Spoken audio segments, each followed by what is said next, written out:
15, I'll start from number 15 all the way up to number 1. So, number 15, we were the financial currency of this country and all Western powers historically because we were treated as a bartering coin. Our blood quantum was counted as capitalism, historically, such as livestock, which, as byproduct of the mid and transatlantic slave trade, led to making the West a financial juggernaut and powerhouse institutionally ever since. Okay, ever since slavery, the induction of slavery of the Western power structure, ever since the mid-Atlantic and transatlantic slave trade, we were counted as property and therefore blood quantum capitalism. So our blood was counted as capital, period.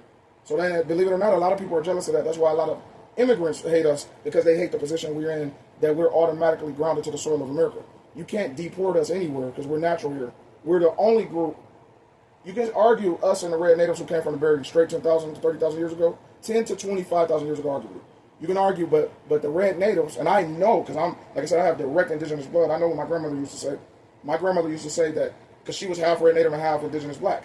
So she knew all of the history and the secrets of the Mississippian, it was the Virginian Indians, Mississippi Indians, the Gullah Geechee Indians, black, we're talking about Afro-Asiatic tribes here, that were here right alongside the red natives, but arguably the red natives have, the real ones will tell you, I ain't talking about the $5 Indians, I'm talking about the real ones. They would tell you that the 100% Indians were the black natives who was already here before they came over from the Bering Strait thousands of years ago. Okay? So a lot of people are jealous of that because they secretly, at least know who we are, man, historically as a people. Number 14, we single-handedly built the U.S. while being enslaved, persecuted, and oppressed. No other group of people could ever do such a thing. It's built, and by the way, salute to Donald Trump for establishing and saying that he said flat out, you can research it, you can look it up, Donald Trump said that black Americans built America. Wholeheartedly, single-handedly by themselves. He didn't say immigrants built America. They added to America later on, after we were the ones to get the 14th Amendment passed so that other immigrant groups can even come here, especially those who were melanated descent. So everybody got history backwards, except us, brothers and sisters. Okay, so we single-handedly built the U.S. while we were being enslaved, persecuted, and oppressed. Okay, so that's why I don't allow nobody to say we're lazy or this and that. If we wanted to never work again for the rest of our existence, if anybody's entitled to that, it should be blacks. They should probably be more lazy if that's the case. They built a country 475 plus years of free forced slave labor with no pay. No benefits, no pay, and no, it was not indentured servitude, so Irish cannot compare because they like to compare. No, they got paid. They came over to Ellis Island, many of them were criminals, and they were getting paid. That was an institutional grounds for them to make a living, okay, and be grafted into whiteness. We didn't have that luxury, okay? So keep that in mind. Number 13, we are the most influential. We're the most influential in terms of style, swag, and general consensus of what sets the trends of what's considered cool around the planet, East and Western world. There's people in Japan and China and all over wearing Afro puff hairstyles and stuff, having to go through a catharticism of science to get their hair and stuff like us. No joke, you can look that up. I'm not making none of this up. Okay, so we're what's considered cool, and we never had to oppress anyone to do so. We didn't have to colonize and oppress people's mind and make them worship an anti-God, anti-Christ, anti-black Luciferian deity and call it colonial Christianity. We didn't have to do none of that to make people absolutely admire our strength, while also gaslighting us at the same exact time, by the way. Okay? So, let me give y'all some more reasons that we're the jock race. Okay? And people hate on the jock race. Just like in high school, everyone hates on the jocks, but they go to all of the football and basketball games to Google and goggle over them. And they know that all of the women, all of the girls of the high school always wants the varsity jocks. It's the same thing in real life. Every race of women are attracted to black men in a sexual way. I heard white women say that back in college. They said that BBC is on all of their bucket lists, and they laughed, but they were serious. Okay, so that makes people angry, by the way. Think about it. If you were a recessive gene man, that would actually destroy your ego and your sense of identity and racial identity politics. And that's why, if you think about it, the white guys will shame their women and call them mud sharks and all kind of derogatory names and in-lovers if they sleep with us and they know about it, or they have fair relationships of any kind with us, and definitely they have children with us, right? So remember, we are the jock race. We are the varsity jock race of this world. Nobody else has ever said that quite like me, right? Because, I'm a genius, so I give things real theoretical hypotheses and hypotenuse before I actually observe something in real time. I'll think about it, and then my observations in real time will qualify and quantify my hypothesis, right? Because a lot of times I get spiritual downloads that come to me, and then I observe them in reality. And when you observe something in reality that came to you metaphysically, your metacognition will let you know it's the truth. Just like Ronnie too. So, number 12, we are the only race that doesn't share Neanderthal non-human DNA markers. That's just the truth. And I do find it interesting that every racial group that, for the most part, that has like straight silky hair and lighter skin, they tend to hate us. But we're the only group, this is a fact, you can look it up. The only group of people that don't have Neanderthal DNA in them is sub-Saharan black people. They call it sub-Saharan Africans, but we're not African. Okay, but still, that's letting it be known that, hey, wait a minute, we're the only group that doesn't have that in us. Then is that telling of something? Is that some kind of living, breathing entity inside of others that makes them hate us even more because they look at us as secretly the pure race? Now, this is a projection that I'm saying they do to us. I'm not saying it. I'm saying is it a possibility of something with that on a primordial animalistic level? Okay, because you must understand something about the Neanderthal man. I'm talking about historically. I'm talking about the actual Neanderthal man. Okay, I'm not talking about the modern Caucasian, even though they have DNA that shares with them. They're not the only ones. But the actual Neanderthal man of old times was also recessive DNA, and he made it, okay, with albinoid African tribes who were ostracized. And that's deep. That's how the Caucasian race came about. And they went through the Wormian Ice Age after that, seeking refuge in the Caucasus Mountains. When they came out looking different, looking not real much different than the natural. I'm not being disrespectful, but than the natural Neanderthal. They don't look much different than it, but they came out just a little more different. The Afrocentric features that they did have went away. Okay, so technically, the Wormian Ice Age, mixed with, it was like it was a real hybridized system that created them. It was a hybridized mutation that created them from initially our DNA mixed, because the Neanderthal, you want to talk about interracial, it was interspecies. But I think to this very day, their race of people still share this similar mentality like their Neanderthal progenitors, Esau. I think they still think like it's interspecies dating and mating, and that's why they call us monkeys and stuff all the time, even though they know we're the ones who don't have the DNA. It's like a projection. Because they were interspecies mingling, the Africans, the albinoid Africans, and the Neanderthal women were sleeping together. They absolutely were. And this is a fact. This is this is where the advent of the Caucasian race comes from. And I'm not saying that to be disrespectful. That's a fact. That's literal science. You can look this up. Anything I say, you can look this up in the Human Genome Project, DNA results. So their own scientists have established that they were interbreeding, they were intermixing. The real definition of interspecies, a little bit more than interracial. Okay, but I think when they see interracial now, they still got that little bit of Neanderthal that makes them think that it's a whole other species. Okay, that they shouldn't really date and procreate with. Particularly, their males really feel like that, and then they got to brainwash their females. So you see the same thing with the Mexicans too. You see the same thing because they share DNA more so with the whites, but they got some Africanoid DNA in them too. Okay, but any group to me that has any of that Neanderthal DNA in them, they tend to have an anti-black racism, which to me, I think that's like almost spiritually astounding and primordially astounding if you really get what I'm getting at. Okay, anyway, and what I'm getting at is just science. Like, wow, is it possible that there's a living, breathing, ancestral entity inside of them that sees us as a whole different species? Okay. And therefore, that would be the reason for anti-black racism, if we're the only race that doesn't have that particular DNA strand in us. We don't have the Rh-positive DNA strand. And some of y'all know, too, I'm somewhat of a geneticist, I guess, in theory, because I know about blood quantum levels and DNA genotypes and phenotypical responses to so-called evolutionary strands and so on and so forth. Anyway, so the big black genius is back. Okay? In rare form. So, number 11. Every single race, and this is what a lot of people are jealous of, every single race is a derivative of our genetic origin. And there is literally nothing that anybody can do about it. Yeah, they kind of hate that too. See, we don't know what it's like to be born recessive. We're not recessive genes, so we don't know what's in others. It's like when they see us, they see little pieces of God. And it pisses them off. They feel like they're cheated by a lack of melanin. And I really feel that they feel that. I've heard them say it before, on rare occasion. Okay? They feel cheated, in a BBC department, the little pink D department, and also in the skin complexion department and the hair strand department, they feel cheated. We don't get lice and things like that. They feel cheated, okay? And they feel like athletically more than anything, these things matter. You gotta understand what matters to men. If you ever played basketball when you were coming up, say high school age, and somebody dominated you on the court, nothing makes you feel smaller and more little than that. This is why they weaponize terms like calling us monkeys and gorillas, because that's their way of coping with the fact that we're so ridiculously, erroneously better at athletics as well as sexual conquest than they are. Okay? And that's every other race, by the way, feels that way. Because anywhere where the Moors went, by the way, a lot of y'all have black or more DNA. Okay? I know I have some Moorish DNA too. Because my family historically is an amalgamation of the Negroid races. So, and red natives. That's just a fact. Like I said, my direct grandmother. I don't know if for everybody black in America is their direct lineage is like directly like grandma was a full red native or half indigenous and half red like mine or what. But for my group, I know we have on the dad's side Moorish blood. Okay, we have the tribe of Judah blood to the max. And that's why I'm so obsessed with one of my ancestors, Yahweh Shai Yahusha HaMashiach, who you would know of falsely as Jesus, right?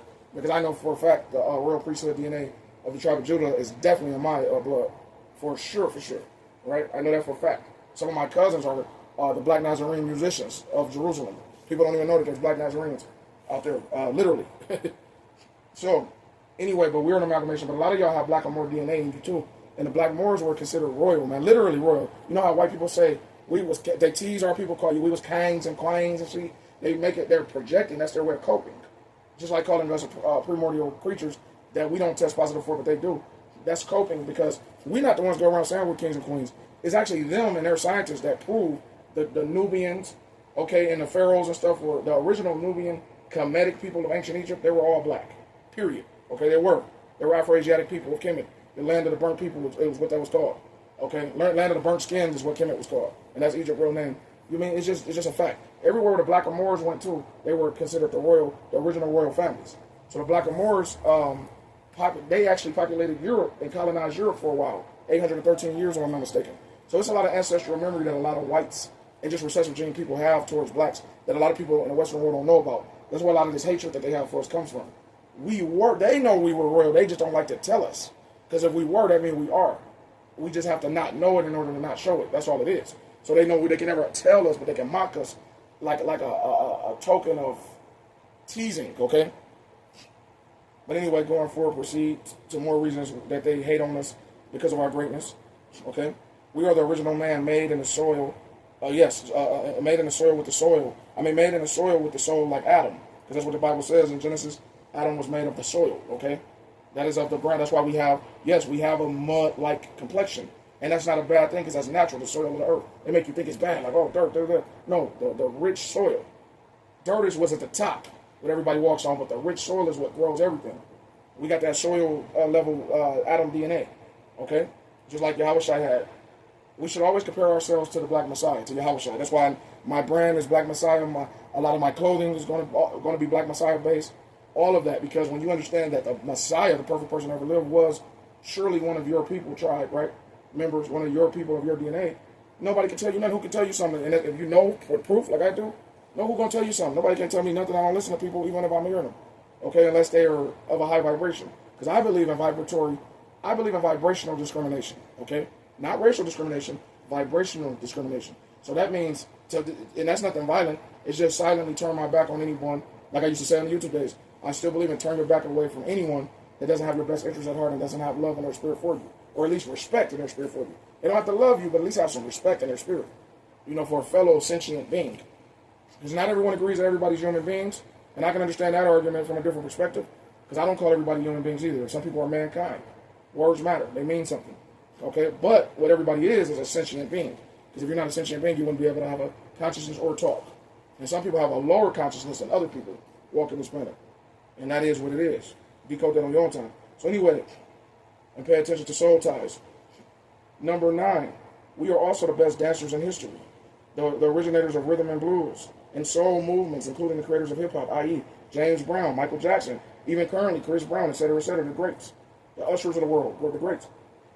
Because they like to reduce us down to that, but if you really think about it, sports and sex is what really matters to men, and we are the dominant race in those two fields. So that means, at the core, the net and brass tacks of it all, that's where a lot of this black fatigue shit comes from. People are hating on our greatness, and they're just tired of it, our greatness existing. This is super hater vibes that they have when they say that. And the only other black people that would agree with this black fatigue term is tethers. Like Anton Daniels and all of them, the people are tethers. Anybody that's pushing that, Jesse Lee Peterson, any of these weirdos, especially like those are tethers. There's no real black man, okay, with the royal priesthood DNA of the Yahudim would dare agree to terms like black fatigue ever. That's some of the most racist, discriminatory, derogatory terminology ever. I haven't done what nobody said. You can never fix up a term like that and fix your mouth to justify a term, an unethical, immoral term like that. Because it can't be used for any other race at all, no matter how tired anybody is of anybody else. They can only allow people to say that to us. Because there's no crime bill. There's no anti-black racism crime bill. Okay? And that lets me know everything I need to know about this wicked world right there. You know what I'm saying? How dare people be able to say black fatigue? I don't know if y'all know it. That term was first used in, I believe, actually Kentucky. I don't know if y'all know, less than a week after that term went viral, the Most High God struck that county down with like flash floods and like tornadoes and all of that. No joke. A lot of these sundown towns, bro, has been struck down. So this is not a good time to be evil for those who want to be on the evil, anti-black, recessive deity worship train. Not a good thing.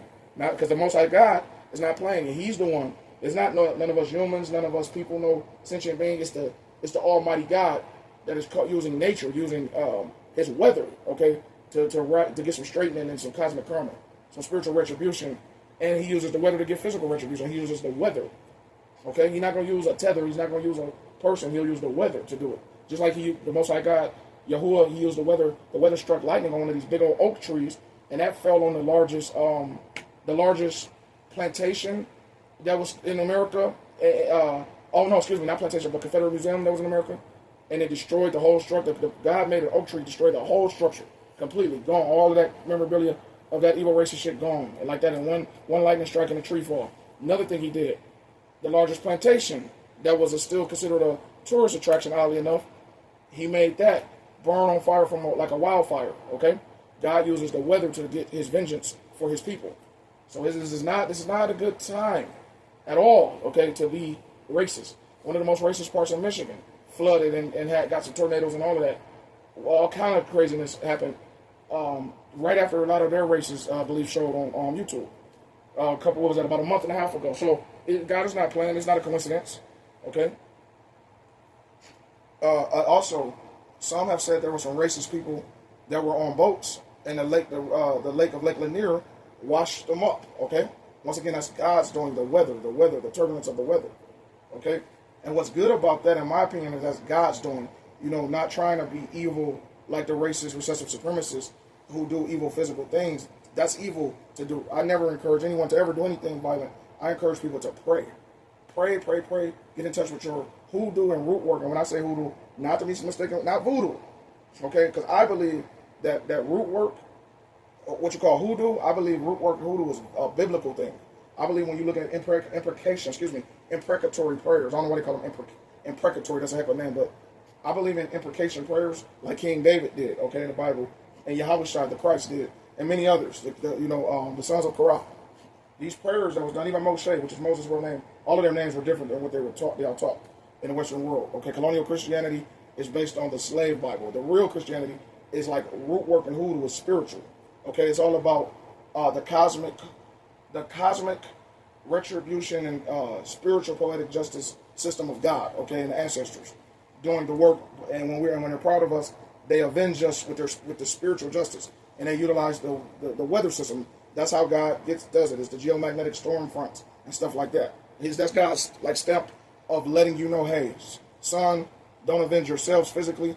Just pray unto me like Daniel 7:9, and He covers it. That's what God is letting us all know. And that's what is going on in this world right now. So this is the worst time in the world to be racist and evil against God's people. Okay? And God will continue to show that. None of the natural disasters, they're supernatural disasters. None of it is going to stop until all of the evil and racism, the anti-black racism, is completely like zeroed down. That's why God is also using Trump to do certain things like the ICE raids and all of that. God is literally using different entities and people to do certain judgments from a spiritual perspective.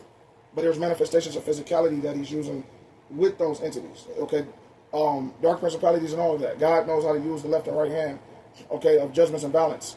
So the only thing anybody of God have to do is sit back and pray and just observe like a movie theater. You know how God's wonderful work is.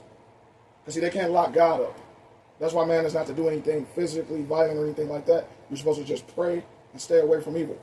Okay, because the dark principalities could, okay, they would lock God up. Why do you think they literally lynched the real Jesus, Yahweh Yeshua, Yahushua HaMashiach. Okay, he was too much of a reminder of the Most High God, and he had too many abilities close to God. Okay, he wasn't the totality of God, so no, I don't worship Yahushua. I honor him as my big brother shepherd, and he was the king of our actual race, like he said in Matthew 15:24. For he was born and sent for the lost tribes, of the Hebrew Israelites. Okay, and no, I don't mean that in no group, corporation, radical movement, none of that stuff. I'm talking about genetic blood. I'm talking about blood quantum. Just like Foundation of Black America, that's blood quantum. That's just the tribe of Judah descendants, right? And no, Black Americans don't have an identity crisis. Don't listen to these tethers say that bullshit. That's bullshit. Black Americans would never classify ourselves, ever really. It was others that put sorcery codes on us. Okay, so they can do those black code laws and shit. Like Jesse Jackson in '88 came up with the term mysteriously African American after dark principalities whispered in his ear, so they can do those black codes laws on it. So it make it seem like we're immigrants to our own land, natural land. We never called ourselves nothing outside of people of God. Okay, and we are not Hamites. So me personally, I resent being called an African because I'm not an African. Salute to cool Africans that exist, because I've known some cool Africans, but we're not the same. Okay, we're not the same. Or is it any DNA similarities? It'd be like the bare minimum, about as much as it is between them and, say, an Asian, right? Because everybody arguably has a little bit of African DNA, some more than others. But see, like Jamaicans and stuff, they have more African DNA in them because the slave trade went to the South Americans and Caribbean. Even Brazilians, as Latino and all of that as they look, they're actually majority African DNA. They call themselves Afro-Brazilian, okay? But in reality, mostly all the Brazilians are Afrogenic people, whether they know it or not, even the light ones, right? Because the African DNA is the most diverse DNA ever, okay? So it ain't hate against Africans. It's just understanding that the Black Americans are the real Shemites. And that's a fact. It's just, I'll make a whole other video about that. But I got to be careful with that terminology because it's true and biblical, but it's a lot of agendas against putting it out there on that truth, right? That truth that we are from the royal priesthood of Judah, which is the crown of Judah existed in a place on the old maps called Negro land. And if you read that map, it says this is where the Yahudim of antiquity lived. Okay? And you got to know what the word Yahudim means, because I'm not going to say what it means in English, because like I said, there's a group of people who pretty much run everything that don't want people to know that truth. That's why Kyrie Irving got in trouble. Okay? When all he said was, look at this documentary. Because they know certain documentaries show the blood quantum truth, which is E1B1A and Y haplotype. Okay? Matrilineally and patrilineally. That creates a certain phenotype of Negro. And so the original Yahudim were indeed Negroes, right? And the etymology of the word Negro even comes from Hebrew. So, yeah. You know, I'm just going to call it our real Paleo-Hebrew name, the Yahudim, instead of saying the J word, okay? So anyway, because you tend to get banned off of any site you say the word, you know, who's, okay, and say that the truth is that we're the real original ones. It's foul to me that you get in trouble for saying truth. But the truth don't set you free physically. The truth only sets you free spiritually. Okay? Because if the world is ran by pathological liars, and I'm talking about all of the world, dark principalities, then how could the truth set you free? You see, it can't. It can only spiritually set you free, which does matter. But you got to also watch your wordplay and the Matrix. Nonetheless, other reasons people say that BS black fatigue term because they're jealous and envious of our greatness. Remember, if it was just pure only hatred, if it was only hatred, they wouldn't be so obsessed with us anyway. Because the truth is, most of the most racist people never even met black people. But they obsessively watch us on black trauma porn media and their algorithms. They're really burning themselves out with their addiction to us. That's just like in the movie Sinners when they were fiending. They were fiending like baseheads trying to get in a juke joint to get next to us and get our DNA and our memory, right, and our ability. So it's like that for them. They are fiends of so-called black culture. Okay, but black culture is really American culture. And it's precipice because people forget. White people are not indigenous to America. I don't know why people think like blacks are ruining America. We're indigenous here. Us and the red natives, okay? Whites are European, and I'm not knocking whites, but I'm saying they use a real aggressive make-believe language amongst each other in their think tanks. They really do. They act like as if blacks are somehow polluting America when most of these people have never even met real black people. They get this boogeyman complex when they watch like rap videos and bullshit they shouldn't be watching anyway. Shit that they pollute themselves with. That's just the truth, and that brass tacks. Almost every white person that I've ever known who really knew a lot of black people, they liked black people. They love black people. Hell, some of them marry them. The white people who really come up around blacks, they tend to have like an Eminem complex. Okay, they usually actually be like, on some, it's cool. Like they forget the racism of their own grandparents at times. right? But it's the ones who come up in these weird, small hick towns and shit that constantly got this boogeyman thing in their minds. And it's a trip, man, okay? But anyway, going forward to number 8. We are also sexually more endowed than all of the